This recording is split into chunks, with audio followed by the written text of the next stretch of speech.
U.S. President Donald Trump has followed through on his plans to double the tariffs on Canadian steel and aluminum imports to 50% starting today. Simone Gavros joins us live in Hamilton with what this could mean for Canada. Simone.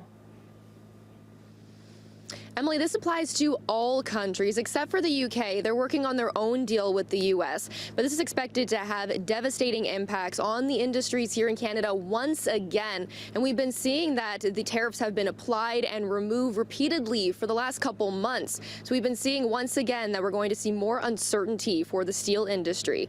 Now, US President Donald Trump signed the executive order increasing tariffs from 25% up to 50%. He says it's necessary to protect national security and industries in the United States.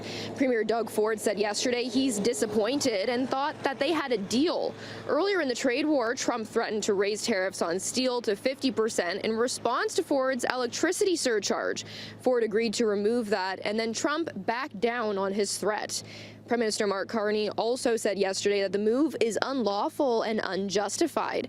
There's been no mention of additional retaliation on Canada's part. Carney only referred back to the nearly $60 billion worth of counter tariffs put in place back in March.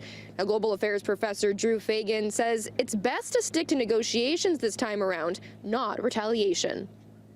I don't think the president is pushed one way or the other by retaliation. And, we're not a small country.